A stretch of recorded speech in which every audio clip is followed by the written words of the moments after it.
क्या कभी सोचा है कि लाखों साल पहले जब न शहर थे, न स्कूल, न फोन, तब दुनिया कैसी थी? ये कोई कहानी नहीं, बल्कि हमारे इतिहास का सबसे पुराना धुंधला पन्ना है। उस समय में जाना जैसे समय की सुरंग में उतरना है, जहां हर कदम पर नया सवाल और आश्चर्य है। कल्पना करो, उस वक्त की सुबह कैसी होती होगी। सूरज की किरणें घने पेड़ों से छनकर जमीन पर पड़ती थीं, ओस की बूंदें पत्तों पर चमकती थीं और दूर कहीं किसी विशाल जानवर की आवाज गूंजती थी। उस समय घड़ी नहीं थी, सूरज ही सबसे बड़ी घड़ी था। सूरज उगता तो दिन शुरू, ढलता तो गहरा अंधेरा छा जाता, जंगली जानवरों की आवाजों से भरा। प्रकृति ही राजा थी और हमारे पूर्वज उसकी विशाल सल्तनत में बस एक छोटी सी प्रजा। उनका जीवन हर पल एक इम्तिहान था, जिंदा रहने का इम्तिहान। उनका कोई घर नहीं था, कोई बिस्तर नहीं, पेड़ की डाल या चट्टान की ओट ही उनका बसेरा थी। तो चलो इस सफर पर निकलते हैं, उन पगडंडियों पर जहां हमारे पूर्वजों के पहले कदम पड़े थे। हम देखेंगे कि वे कैसे रहते थे, क्या खाते थे और किन मुश्किलों का सामना करते थे। ये सिर्फ इतिहास नहीं, खुद को समझने जैसा है, हमारी जड़ों की तलाश। ये कहानी है संघर्ष, हिम्मत और उस पहली चिंगारी की जिसने इंसान को इंसान बनाया। 47 लाख साल पहले की धरती आज जैसी बिल्कुल नहीं थी। महाद्वीप अपनी जगह बदल रहे थे और जहां आज शहर हैं, वहां कभी घने जंगल या विशाल घास के मैदान थे। अफ्रीका का नक्शा भी अलग था, ज्यादा हरा भरा, मौसम नम और हर तरफ ऊंचे पेड़। नदियां चौड़ी और गहरी थीं, अजीब जीवों से भरी। हवा एकदम शुद्ध थी, आसमान गहरा नीला और रातें काली। पेड़ पौधे भी अलग थे, विशाल फर्न, अनजाने फल और फूल। यह दुनिया इंसानों के लिए नहीं, बल्कि विशाल और खतरनाक जानवरों के लिए बनी थी। जानवरों का आकार भी बड़ा था, हाथी से बड़े मैमथ, खंजर जैसे दांत वाले शेर, विशाल गैंडे। हमारे पूर्वजों को इन्हीं के बीच अपनी जगह बनानी थी। वे न सबसे ताकतवर थे, न सबसे तेज गेबी।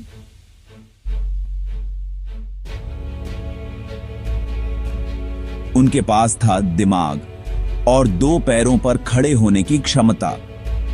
इसी मुश्किल माहौल में इंसान के विकास की कहानी शुरू हुई। अब मिलते हैं हमारे उन पूर्वजों से जिन्हें वैज्ञानिक ऑस्ट्रेलोपिथेकस कहते हैं। न पूरी तरह बंदर, न पूरी तरह इंसान। इनका कद 3-4 फीट, शरीर बालों से ढका, चेहरा आगे निकला और जबड़ा मजबूत। वे पूरी तरह सीधे नहीं चलते थे, थोड़ा झुककर चलते थे।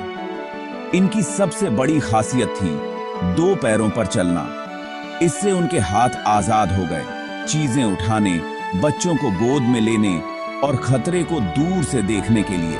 पेड़ों पर चढ़ना भी उनकी कला थी, खतरा महसूस होते ही फुर्ती से ऊपर। उनका दिमाग आज के इंसानों से छोटा था, लेकिन वे अपने समय के जानवरों से ज्यादा होशियार थे। वे याद रखते थे कौन सा फल खाना है, पानी कहाँ मिलेगा और किस रास्ते पर शिकारी मिलते हैं। वे छोटे छोटे झुंडों में रहते थे, एकता में ही शक्ति थी।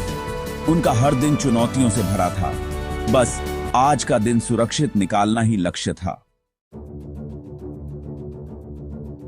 हर दिन एक नई जंग थी। सुबह अलार्म से नहीं, भूख से होती थी। सबसे जरूरी काम था भोजन की तलाश।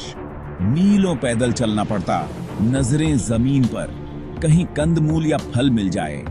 कीड़े मकोड़े, छोटे जानवर भी भोजन थे। पानी की तलाश भी बड़ी चुनौती थी। नदी, तालाब या झरना ढूंढना जहां शिकारी जानवर भी आते थे। पानी पीना भी एक कला थी। कुछ लोग पीते, बाकी चौकसी रखते।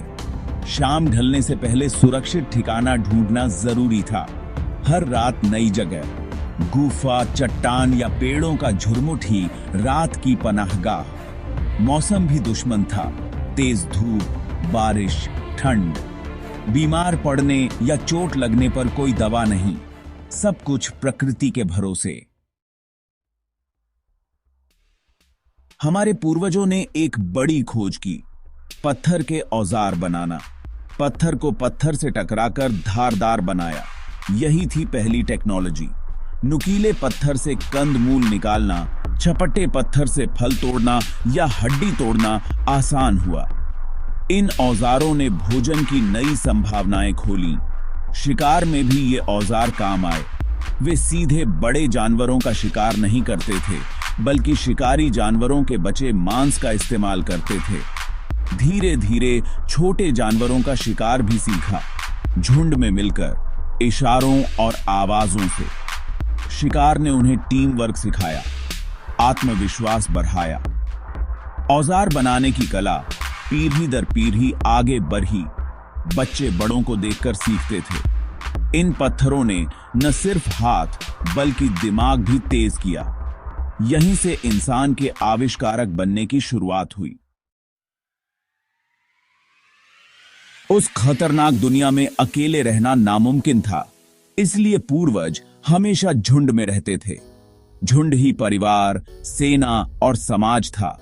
20 से 30 लोग, मर्द, औरतें, बच्चे। साथ रहने से सुरक्षा मिलती थी। खतरा दिखते ही सबको सावधान कर देते थे। झुंड में काम का बंटवारा होता, शिकार, सुरक्षा, बच्चों की देखभाल, भोजन इकट्ठा करना। भोजन बांटकर खाते थे, कोई भूखा न सोए। बच्चों की परवरिश भी पूरे झुंड की जिम्मेदारी थी। वे बड़ों को देखकर जीवन जीना सीखते थे। झुंड एक चलता फिरता स्कूल था। अनुभव ही किताबें थीं। साझा ज्ञान हर पीढ़ी में बढ़ता गया। जिंदा रहने के मौके भी बढ़े। साथ रहना सिर्फ सुरक्षा नहीं, अपनापन और भावनात्मक जुड़ाव भी देता था।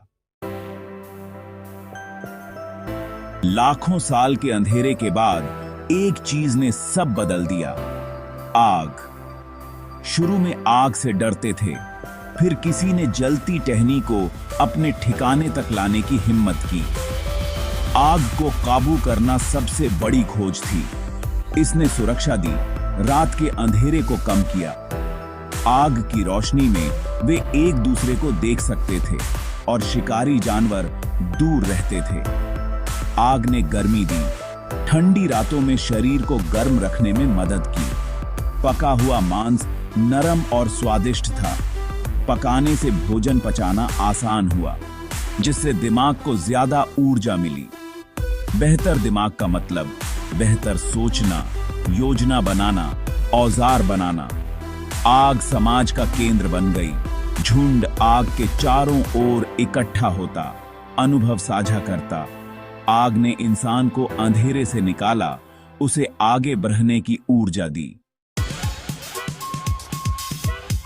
झुंड में रहते हुए संवाद जरूरी था, पर भाषा नहीं थी। वे इशारों और आवाजों से बात करते थे। किसी को बुलाना हो तो हाथ हिलाते या आवाज निकालते। खतरे की सूचना तेज चीख या इशारे से देते। शिकार के दौरान चुपचाप निर्देश देने होते, हाथ के इशारे, छोटी आवाजें। भोजन मिलने पर खुशी की आवाज निकालकर सबको बुलाते। धीरे धीरे आवाजें और इशारे विकसित हुए, हर चीज के लिए अलग संकेत। यह भाषा की शुरुआत थी, दिमाग के उस हिस्से का विकास जो आगे चलकर बोलने के काम आया। सहयोग और संवाद ही उनकी सबसे बड़ी ताकत थी। मिलकर काम करना, ज्ञान बांटना। यहीं से भाषाओं का विकास शुरू हुआ, एक साधारण इशारे से, आग के चारों ओर बैठे हमारे पूर्वजों के बीच। तो यह थी कहानी 47 लाख साल पहले की, हमारे पूर्वजों की, जो जंगलों और मैदानों में रहते थे। उनका जीवन मुश्किलों से भरा था, लेकिन उनके पास था जीने की इच्छा, सीखने की ललक और एक दूसरे का साथ। उन्होंने पत्थरों से औजार बनाए, आग को काबू किया और झुंड में रहकर मुश्किलों का सामना किया। धीरे धीरे वे आगे बढ़े। हर पत्थर, हर आग, हर इशारा इंसानियत के सफर का पहला कदम था। उन्होंने सिखाया मुश्किलों से डरना नहीं, हल निकालना है। आज भी हमारे अंदर वही पुराना इंसान जिंदा है। नई चीज देखकर हैरान होना, मुश्किल में साथ खड़े होना, कुछ नया बनाना। हमारा इतिहास हमारी जड़ों की तरह है, हमें जमीन से जोड़े रखता है। अपने अतीत को समझना खुद को समझने जैसा है। तो अगली बार जब रात में तारों को देखो, सोचो हमारे पूर्वज भी इन्हीं तारों को देखते थे और उन्हीं सपनों से हमारा आज बना।